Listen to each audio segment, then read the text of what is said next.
I think, trying to restart everything, even though the playbook was there. Now you got virtually after 3 years restart it. But the need's there, and I think that's unfortunate. But the good thing is we know how to do it. We, being the organization, knows how to do it, and the community just steps forward.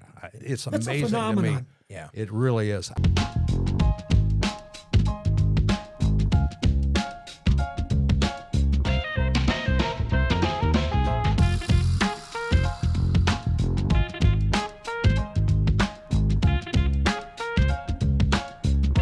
gentlemen, Kevin Breheny and John Skeffington, welcome to the table. Hello. And it's an honor to have you guys here. We're going to talk a little bit about the WSOY Food Drive. From my understanding, it's been 3 years since you guys have done that. Took a little bit of time off, and let's talk about what's going on October the 4th from 6 a.m. to 6 p.m. with the food drive. Well, it did go on for 20 years, and then we retired at the 20th year. We thought, and here we are 3 years later. Here we are. They're out of food and out of money, and the community has been blessed with that food drive, and they love it. 20 years we thought was a long time, and it was a good time to retire. Sure. And we come to realize that, Brian Byers, WSOY, does a terrific job of broadcasting all day long from 6 in the morning, 6 at night. Yep. John and I have been involved with them. We came up with the idea at Jimmy Ryan's. We did. Probably 23 years ago, 24 years ago. And it took a while for it to get going, but by the time it was going, we raised on the last year about $1.5 million, and that lasted for 3 years. And now they need us to start back up again. We said, okay. Sure. Yeah. And I think the first year, what was it, 35,000? Well, that was our goal. We hit 35. Our we goal thought was that 25. was great. Wow. And we thought by hitting 35, we did something great. Well, and you grew to awesome. 1.5 So that was right around 2000, 2001 then, if my math is correct. Yeah, it was. How about that? And it's funny because the need was there then. That's what precipitated it. Yeah, sure. Needs even greater now. So Yes. Now, will you guys still be doing it in the Kroger parking lot? Is that where you did it? Kroger out there by the airport. Okay. And it's Kroger bends over backwards for the WSOY Community Food Drive on October 4th. They let us have their parking lot. We got to set up on Thursday. Sure. So they give it to us from Thursday afternoon to Friday night. Yeah, that's amazing. Yeah, for a big retail store to give up half the all that parking lot parking. to us. Yeah. And they're wonderful. Not only that, they bag up groceries. So if you go to Kroger out there on 36, Sure. They'll have bags already is that pre-packaged. right? And all you got to do is pay for them, and they'll put them in a bin for the food. Oh, that's pretty cool to have is it pretty cool, prepackaged so folks can, hey, I want to do this. They can just walk right in and it's ready to go. By the way, That's thank really you to Peerless for being a corporate sponsor. Oh, absolutely. We've been kind of out ahead of this one. Sure. A little nervous about, restarting. And so Have you guys got good feedback from everybody in the community? I've not, honest to goodness, have not received a no from anybody. That's awesome. And that's probably over 30 businesses and That's individuals Sure. that I've personally just gone out and asked ahead of time. We used to just wait until the food drive. I didn't. I got time. I'm retired. Right. So just out of my own nervousness, and 15 of them were people from the past, and then the other ones I knew gave. Like yourselves, I hit you in advance, and you all said absolutely. Oh, yeah. And John's been a part of the food drive he's the charter member. Okay. And so Skeff Distributing was the catalyst behind all this. No. But we were an original participant. Sure. And that's the beauty about Decatur. Decatur is always so giving. Very generous. And, the fact that this is coming back, people remember it. It's for a good cause. Sure. The need is there across. Hard to say no to something it's hard. like this. For and I think Kevin would echo this, the fact that schools become involved. It becomes a competition to win a little bit of money, but it also teaches the kids the value of giving. So how do the really schools good. participate then? They bring in food or? Yeah, they participate in huge ways. Now it could be with money or food. Okay. It used to be just food. Sure. And now it's, since COVID, people start giving money, and that's worked out really well. Sure. So we don't have to store as much food. Makes sense. But we decided at Jimmy Ryan's that day, let's get the kids involved. Sure. Because it started with the parochial schools, and they were terrific. And they had, remember Matt Bushell? Oh yeah. Yeah, Matt Bushell. He was in 6th grade, I think. He was in confirmation. And he did that as a confirmation project. Him Is and that Mary right? Layton. Yeah. And he had the whole, from the pews all the way up back to the tabernacle at Our Lady of Large Church, full of bags of food. Is that the right? priest Pretty couldn't cool. even hardly get around the altar. That's pretty good. That is awesome. Yeah, and so the school that raises the most amount of money, pounds of food, will win $2,500. Oh, wow. Second place will be $1,500. Third place will be $1,000. Fourth, $750, and fifth, $500. All those funds plus the plaques we give them are all funded by our corporate sponsors. That's and terrific. so that money is set aside to cover those expenses. After that, everything 100% goes to food. So every penny that someone chooses to give is going to, which is Absolutely. significant. Yeah. Yes. Because I think over and over people talk about and hear others talk about, well, what's the administrative cost of this? None. If I give Yes. $1, Absolutely. is 60 cents going for Right. for the Exactly. cause, and in this Exactly. case, it's 100%. Those 15 That's companies awesome. know we want your $1,000 to pay for these prizes. that and these underwrites plaques. it. And they say, we're in. Awesome. Yeah. And, we And call- it's been that way since day one. Right. I mean, there's virtually no administrative Yeah, cost. That's great. That's really cool. And then with technology, you can even Venmo the money in. Is that correct? Yeah. That's awesome. Yeah. Actually, I have no, to figure out how to use Venmo first. I know you don't. no, you don't. Because I just put your card in my contacts. Yeah, There's something a I barcode. learned. Why does that Thanks, not Jay. surprise me? Actually, I go mean, to, you know I'm the most tech savvy guy you've ever met. Yeah. if you go to nowdecatur.com, you'll see a food drive banner. It's right on top. Just hit that, and you'll see there's a variety of ways. You can go to nowdecatur.com. You can Venmo, or you can text WSOY to 26989. That's all on that banner. Plus, you can write a check. United Way is handling all the money. So it's a 501c3. You can tax deductible check to the United Way. Just write food drive in the memo, and 100% will go to the food drive. That's terrific. Yeah, that's Yeah. awesome. And What the a need good is partnership. huge. Yeah, this need, like John said way back in the beginning, was a need. It's unfortunately it keeps growing. Sure. And now with the economy and inflation, Yeah. that's kind of the reason why we came back. It doesn't take much common sense to know that people are struggling. Now they have these families called Alice families, assisted. I don't know. It's families that the parents are working, but they can't make ends meet. Wow. Because of inflation. Now they're going to the food pantries Right. and asking for food when they hadn't before. Right. And they only may need it for a month or two to get through a rough month. Yeah. But when you add that added need plus the regular need, Right. it's huge. And how many food pantries do you guys support with Last- this food drive? 3 years ago, 17. 17, yeah. that's a 17 lot. within Macon County. Okay. And our primary food pantries that we want to fill up for a year would be Salvation Army, Sure. Catholic Charities, Good Samaritan, and Northeast Food Pantry. Okay. Those are our 4 primary because they Gotcha. distribute food so well. Yeah. And they know how to do it. Right. And then we put out applications to other churches who have food pantries. Okay. And we ended up with another 10 or 11. Yeah, that's pretty cool. Well, and to find partners who do it really well. A lot of times folks don't think about the logistics of something like this. And you were talking earlier about collecting dollars and cents now versus all food. Yeah. And that's probably really significant in that you don't have to store it. You don't have to worry about all the transportation. I But would the imagine fun of that's the kids getting to bring a truckload Right. of food Oh, for sure. to Kroger is worth it. Yeah. It adds to the excitement. We missed it during the pandemic. Sure. It was kind of boring. But now we got the best of both worlds. Right. That's awesome. And Yeah, and the McLeods are being wonderful. Their trucks That's what I was are gonna going to be hauling food to all the pantries. We're trying to get Mark on this podcast. He won't come on.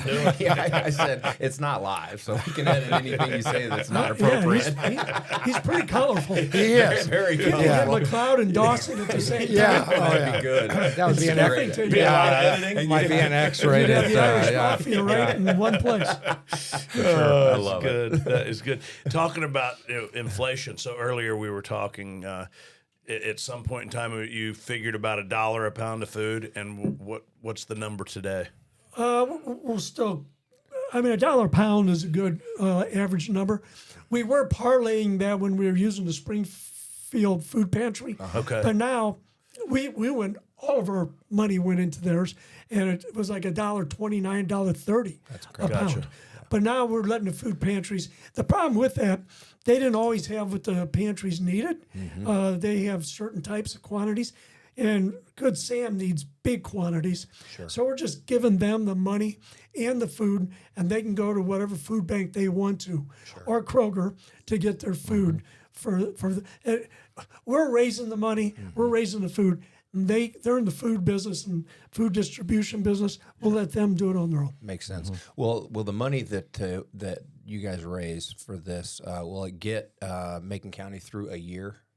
It's our plan. We're got our fingers crossed. It has, Sure, good. and that's pretty much our application wants to see their budget. Sure. We want to know what it's going to take. Yeah. And if it's $200,000 for one big pantry, and we give them the 200, and then we go on to the others. Sure. You know, we're really systematically trying to get it out there for a year. Now, thanks to Howard Buffett 3 years ago, he gave us enough to plan for 3 years. That's wonderful. Hoping that they would go out and be able to raise, but they're good at distribution. They weren't as good at raising money, so we're back to raising, right, John? Right. Exactly, Are there any other Kevin. community partners that you can talk about that have some unique plans or matching gifts or any of that kind of stuff? Oh, ADM. ADM? Yeah. Oh my gosh, 2 to 1. That's awesome. And if you're an ADM employee, if you give to the food drive, they will match it by double.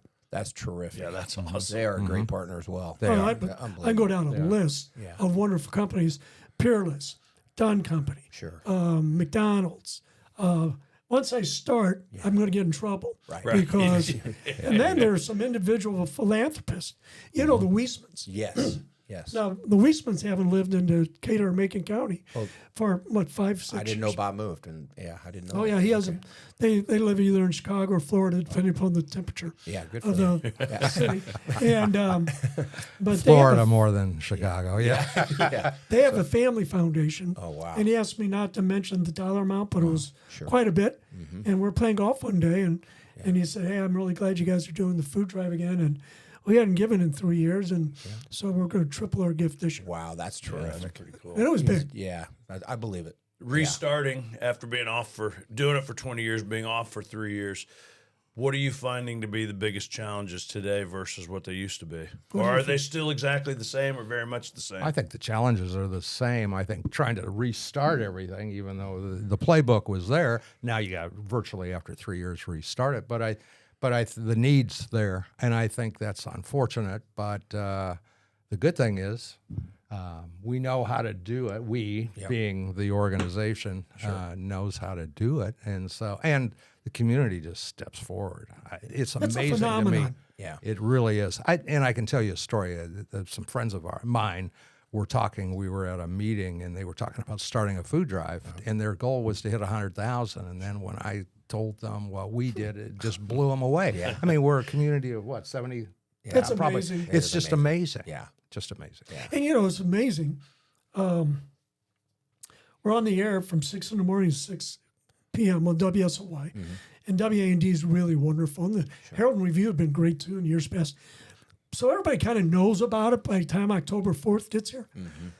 People tell me they listen all 12 hours. Oh, that's on cool. pickleball. That's unreal. That is unreal. And because of the excitement, and Lindsay Romano, who produces the radio show, along with Debbie Bogle and Karen Betzer, Pete Versalino, we have a big committee. And we meet every 2 weeks since May. And to organize that one day, it's just amazing how many people respond and want to volunteer. If you want to volunteer, you go to that nowdecatur.com and you can volunteer to be a part of that day. But the phenomenon is that when we stopped doing it, people asked why. Yeah. They really want it. And now that we're starting to do it again, people will stop. I was at Cracker Barrel yesterday. And a lady came up and says, "You're that food drive guy, right?" I go, "Yeah, that's not a bad way to No be longer known." the insurance guy, now you're the food drive guy. Yeah. Well, now he's retired. He's still the food guy, She goes, right? "I'm trying to volunteer, but I don't want the free T-shirt. Yeah. And if I don't order the T-shirt, it doesn't let me volunteer." I go, "Well, just order the T-shirt and don't wear it."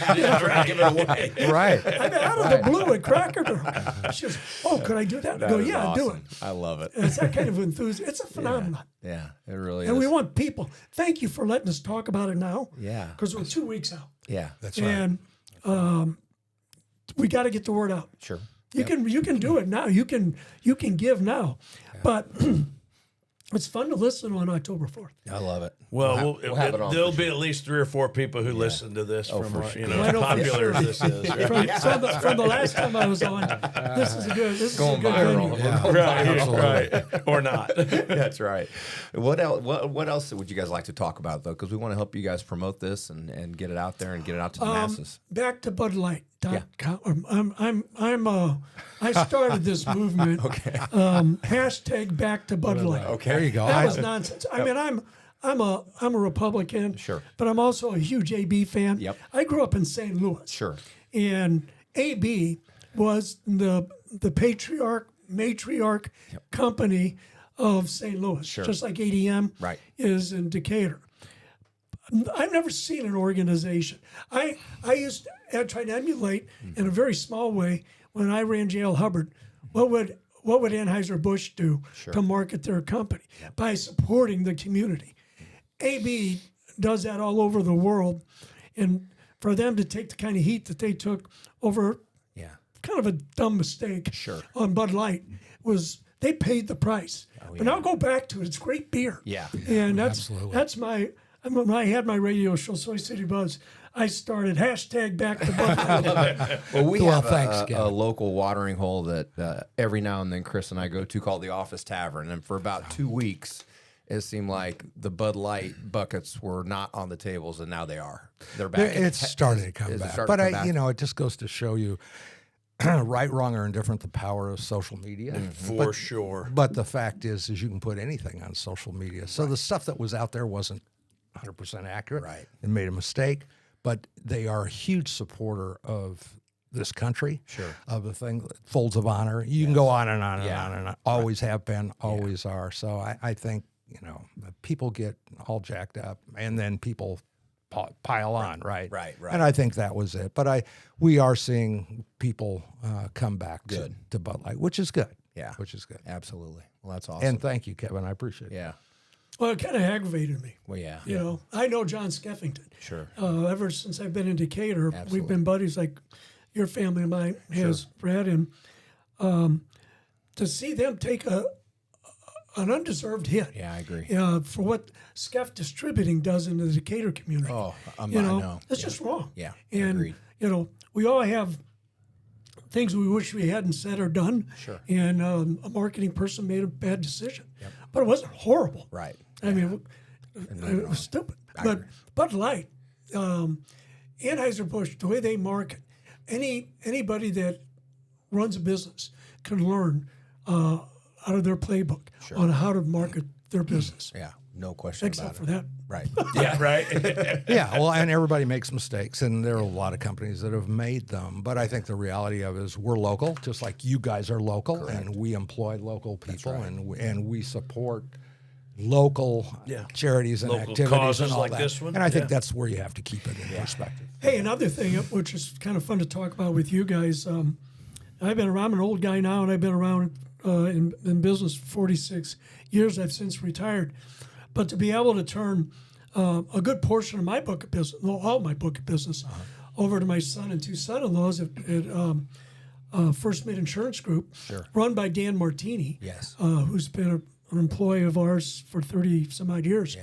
It's been fun to watch the succession I've watched your mother and father turn Peerless over to you, Brad, and I've watched it go to a new plateau. I watched John's dad turn Skeff Distributing over to John, and it went to a new plateau. Yeah.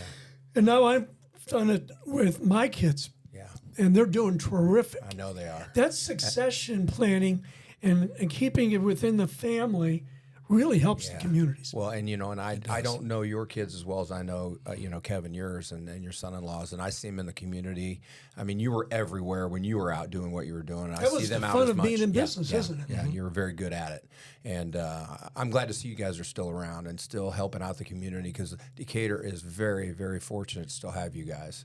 And at some point, it'll be up to us, our generation, to jump into your shoes when you guys aren't doing it, Right, and keep it going. And then the next generation, Right, exactly. because my kids are involved, from the county fairs to Catholic Charities to Mount Zion Educational Foundation, and so they're coming on board. And I think that's the thing that is great to see, as Kevin said, not only for business succession, but it's being active in the communities that we serve, and that's the thing we need. We need young people to take over, so us old people don't have to do it anymore. And I laugh when I say that, because we'll always do that. But you do need that succession. I decided when I started selling insurance to the grandkids that it was probably time for me to go. 3 generations maybe. The second generation was okay.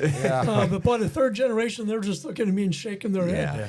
Well, and you guys always lead from the front. I've got a handful of people that when they call, I know they're going to need something, and the answer from at least Peerless's perspective is always yes, because you guys lead from the front, and we're just following what you guys are doing for the community. So John, tell everybody what you've said about me. I told Kevin, he used to call me up and let's go to lunch. And I finally said, Kevin, I can't afford to be your friend anymore. True story. I kind of hurt, but here we still are. I love it. That's good. I do want to circle back to your thing about succession planning, not just business, but with community causes.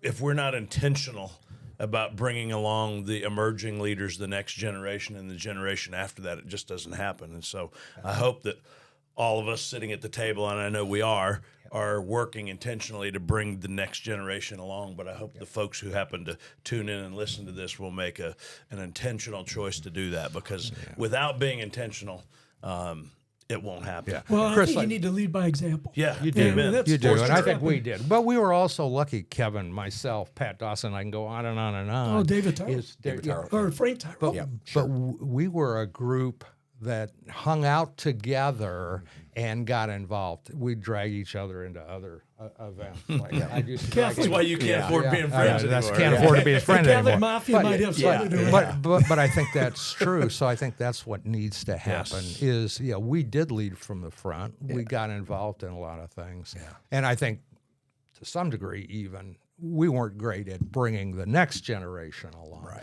But that has to happen if we are going to continue events like this one, the food drive, which has been incredibly successful. Right. We need the younger.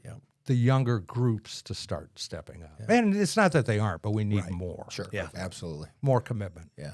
For sure. Very good. When the first time ever, I knew Brad's mother and father from Peerless back in the olden days. Yes. But I think it was in the 80s. Yeah. We moved into our house on Weaver Road in Forsyth. And I finally mustered up enough cash to finish our basement. And it was beautifully done by a very respected contractor. But his employee forgot, he plugged in his drill or something. He forgot to plug back in my sump pump. And it I rained. hate when that happens. It is a bad day. Gosh when that darn happens. it. Gosh darn It it. rained We feel heavily for it. that weekend. It was in the spring. Of course it did. And my brand new finished basement had a foot of water in it. And I like to die. And it was on a Saturday. And guess who shows up? Brad Wike. He's working for his dad. He wasn't running the company. He was down there with the pumps in the fans Yep. and saved my brand new finished basement. That's the only downside to being in the emergency service business. That kind of stuff never happens on Monday from 8 to 5. It's, it's always after hours or on the weekends or holidays. But I mean, from that day on, I had Brad Wike went to the top of my list of favorite people in Decatur because it was on a Saturday, Sunday that he and his guys, you guys were down there working, and so anyway, I'll never forget that, and it's happened since. Yeah. And then Todd Garner was showing Right. on Saturdays. Yep. And, I always tell people it's not a question of whether it will happen; it's when it's going to happen. Eventually, it's going to happen. Many years before I worked here, Oh yeah. I came down the stairs because I couldn't go to sleep at night, and I'm like, I hear water running. What is that? And I stepped off the last step. Whole first floor of the house, a couple inches of water. The line behind our refrigerator had broken after we went to bed. Of course, I called Peerless at 1. They said, "Do you want us now?" I said, "No, I went you an hour ago." So, and they were Eric Rosenberry was showed up. well, in one our of the biggest driveway. water disasters I ever had to cover in the insurance business was Mount Zion Middle School. Oh yeah, you had that insured. Yeah, that was a big loss. Oh my God, they're just about done with the school. Yeah. But they hadn't connected the central alarm system yet. Yeah. And I mean, we're talking a week away. Yes. And superintendent at the time on a Saturday morning walked in and opened the doors and nothing but water comes flowing out. Brand new school. And the fire, the little red thing in the fire sprinkler system somehow popped out and filled that place full of water the night before. And the gym floor, everything. Yeah. I think it was And at that time, that was the largest water claim we had ever done. The biggest footprint that we had ever dried. several $100,000. Yes. Very And big. my yeah. insurance company paid it. Yeah, I know. Thank God. Thank goodness. Thankfully, right? But John, you asked me how business was in Decatur, and it was really, clicking along until Kevin and his wife, Kevin retired because he was our number one customer, and so our dry cleaning took a hit by about 15% last year. So we were sad to see him go. I keep trying. No, I know you're good. No, we appreciate your business. That's for sure. Well, that's the other thing with younger guys. They don't seem to think that the suits are necessary anymore. Right. As with this business casual. Yes. And I kind of like it myself now. Yeah. But I was always afraid to go to it because I wanted to always look like a person that was capable of protecting my clients' millions of dollars of assets. Yes. And so I never took the jump, and I wouldn't let them. But Martini's lightened up a little, and they've gone to business somewhat casual. Sure. I like it But somewhat. everything was starched, every suit, every day. Yeah. I'd even wear suits at 90-degree weather, but I leave the coat in my car. Yeah. So you didn't see as many coats come through. Correct. But the pants and the shirts every day. Nothing like a well-starched shirt. And yeah, for Nothing sure. like it. And if you walk into, Brass Horn, I mean, a lot of these Peter Millar shirts, guys used to send all these into the dry cleaners. Now they're just washing them and hanging them up and drying them themselves. So, No, quit telling George to shake it. You're going to do this. You're going to do that. Just say dry clean them. I still do, and it's just something because you can't do it at home. Agreed. I'm sorry. I dry clean these. This is a Peter Millar. I dry clean that. I like it. Yeah. Me too. Yeah. Well, fellas, thank you so much for what you're doing for the community. Yeah, that's awesome. Peerless is in for sure for the corporate sponsorship. And Thank you. Hopefully we can get the word out and you guys can have another successful run here and raise up hopefully close to $1 million again this year. Would be awesome. So wouldn't that be great? Yeah. We're not exactly sure what to expect. We're a little nervous. Yeah. But from the early goings, signs are good. That's great. Well, and October it's gonna be better than the last 2 years. Anyway, for sure. I think whatever it is, it'll be good. It'll be good. Well, And whatever it is certainly going to make a difference. Sure. And that's what you're out for sure. Yeah, we want to fill them up for a year. Yeah. Sounds great. Okay. Thank you for what you're doing for us. Appreciate it. Thanks for having us over. Yeah. Thanks for having us. Good to see you Good to guys. see you guys. Thanks.